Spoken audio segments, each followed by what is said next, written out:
Norak sekali saya lihat ini pendatang, tidak tahu malu. Kamu datang sini itu bukan untuk kamu rampas kami punya hak politik.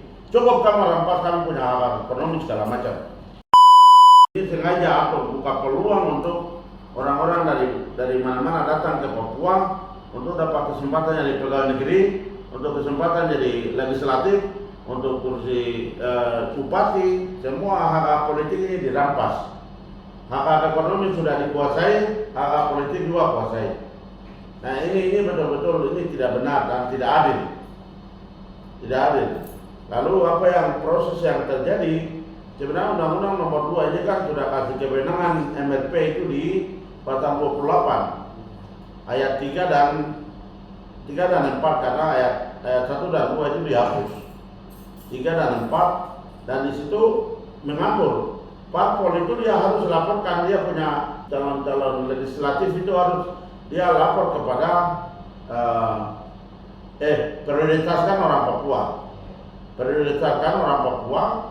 Kemudian yang ayat 4 itu dia bilang dia harus konsultasikan dengan DPR MRP. Konsultasikan dengan MRP. Yang masalah yang sekarang terjadi itu apa? Masalah yang sekarang terjadi itu legislatif, calon-calon legislatif parpol itu sudah pilih dan sudah sahkan, sudah masuk pemilihan baru MRP dilantik. Berarti kan ada unsur kesengajaan di situ, ini ada kebijakan politik juga. Jadi ya ulur-ulur sampai MRP itu dilantik setelah caleg ditetapkan. Nah ini betul-betul ini tidak bisa. Karena itu saya mau mendorong untuk KPU, Bawaslu dan juga PPD semua sebelum pleno legislatif kabupaten dan provinsi Papua Tengah. Ini semua pemimpin Lemata, Lemasko, Kapolres, Dandim,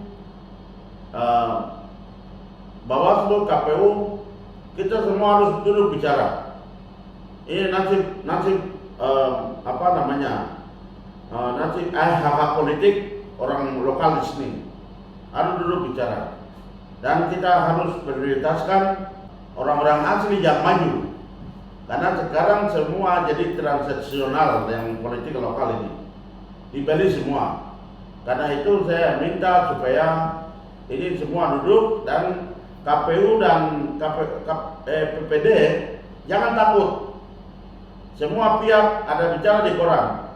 MRP itu dorong terus. Ya. MRP dorong terus supaya prioritaskan itu orang-orang Papua. Jangan takut. Jangan lihat suara-suara yang sudah pilih tumpuk besar. Jangan pernah takut itu digugat. Dia punya hak apa?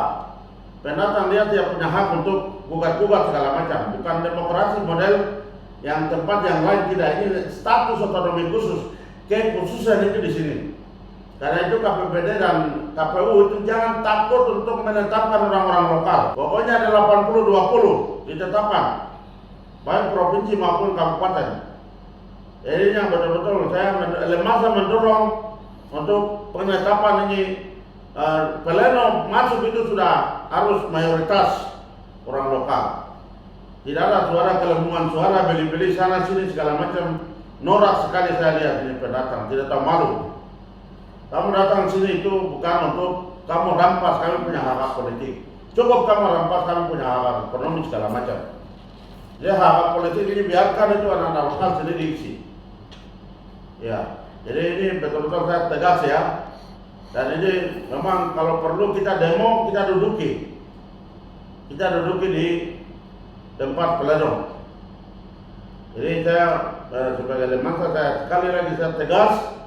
KPU, Bawaslu dan itu ingat ya, pihak penyelenggara itu ingat bahwa ini adalah pemberlakuan kebijakan khusus. Jangan pernah takut untuk menetapkan mereka ini. Mereka gugat sampai MK akan tolak. Orang Papua tetap menang. Karena ini ada kebijakan khusus.